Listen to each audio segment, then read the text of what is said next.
네, 안녕하세요. 화요일의 남자 이상화 세무사입니다. 자, 오늘은 접대비와 관련한 내용에 대해서 가지고 왔는데요. 접대비와 관련한 재밌는 기사가 있어서 그 내용을 소개해드리면서 중소기업의 접대비에 대해 영상을 시청하시는 대표님들과 얘기를 나눠보려고 합니다. 우선 기사 제목을 한번 살펴보시죠. 24년도 9월 26일 날 연합뉴스에서 나온 기사인데요. 작년 법인 접대비 15조 3천억 원 중에서 중소기업에 차지하는 접대비가 73%다. 이렇게 제목이 나왔습니다. 국세청에서 지난해 법인이 신고한 접대비를 집계해 보니까 그 규모가 15조 원을 넘어섰고요. 그 중에서 73%가 중소기업에서 발생했다라고 발표를 했습니다. 대기업과 중견기업에 비해서 중소기업의 수가 훨씬 많기 때문에 이와 같은 결과가 나왔을 수도 있지만 중소기업, 그 중에서도 외부 감사를 받지 않는 중소기업의 경우에는 그 외 법인들과 비교했을 때 확실히 매출액 대비해서 접대비의 비중이 상대적으로 높을 것으로 예상되긴 합니다.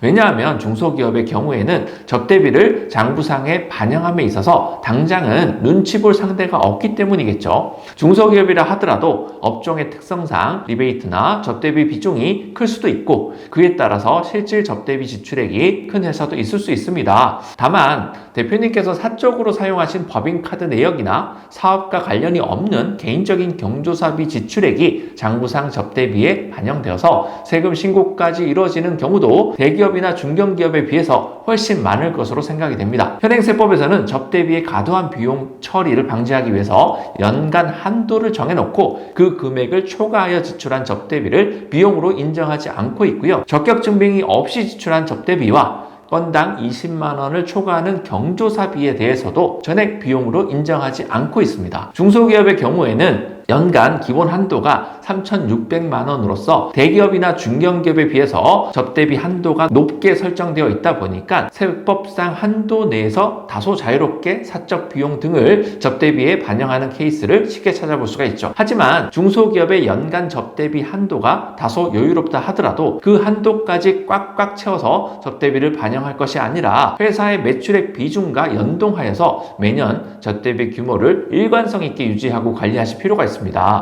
접대비 지출액은 매출 원가처럼 매출액에 직접 대응한다라고 보기는 어려울 수 있지만 어느 정도 관련성을 가지고 계속 반복적으로 발생하는 성격에 가깝다라고 말할 수 있습니다. 그렇기 때문에 매년 매출액 대비 접대비 비중이 어떻게 되고 접대비는 어떤 항목들로 구성되어 있는지 내부적으로 관리할 수 있어야 합니다. 올해 매출액 대비 접대비 지출 비중을 확인하는 것은 사후적인 작업이기 때문에 사용하기 전부터 미리 컨트롤하는 것은 중소기업 입장에서는 쉽지 않을 수 있지만 만약 올해 접대비 지출액이 작년에 비해서 상대적으로 높게 반영이 되었고 과거 3년치 평균에 비해서도 높은 수준이라면 그 원인을 내부적으로 규명할 수는 있어야 합니다. 특히 외부에서 활동하는 임직원 여러 명에게 법인카드가 지급된 상황이라면 각 사용자마다 사용처와 사용금액, 업무 관련성 등을 미리 체크해 놓으실 필요가 있겠죠. 저희가 매년 법인세 작업을 마무리하면서 법인 대표님들을 찾아뵙고 회사의 재무와 손익 현황을 작년과 비교해서 보여드리는 이유도 이러한 내부 관리와 통제가 가능하도록 도와드리기 위함입니다. 회사 장부에 반영되어 있는 수치들과 지표들을 통해서 특이점이 있는지 체크해보고 앞으로 보완해야 할 사항들을 찾아내기 위해서 1년의 과정은 법인을 운영하시는 대표님께서는 반드시 필요한 과정 중에 하나입니다. 다시 접대비에 대한 얘기로 돌아와서 이 접대비 이슈가 세무조사 시에 어떻게 적용하는지에 대해서도 살펴볼 필요가 있습니다. 법인에 대한 정기 세무조사가 진행되는 경우에 매출액 대비 접대비 비중이 높은 회사라면 이 접대비 사용액에 대한 적정성 및 업무 관련성을 물어볼 가능성이 매우 높은데요. 실제 접대용 지출이 맞음에도 불구하고 제대로 소명이 되지 않아서 세금이 추징되는 케이스가 생각보다 매우 많습니다. 만약 세무조사에서 접대비 중 일부 금액이 비용으로 인정받지 못하게 되면 그 사용자에게 기속이 된 것으로 봐서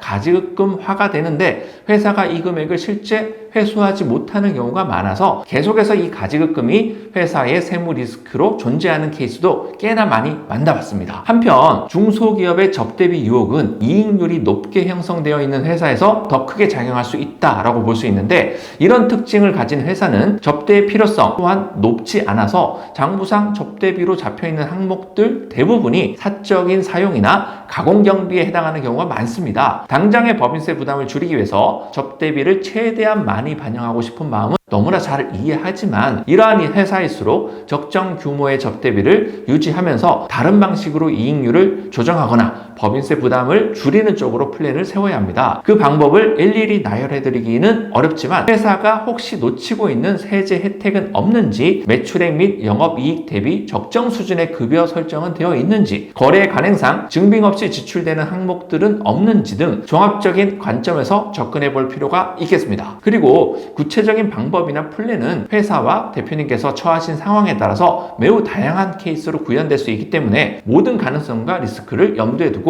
가장 유리한 방식을 찾아가는 과정이 매우 중요합니다.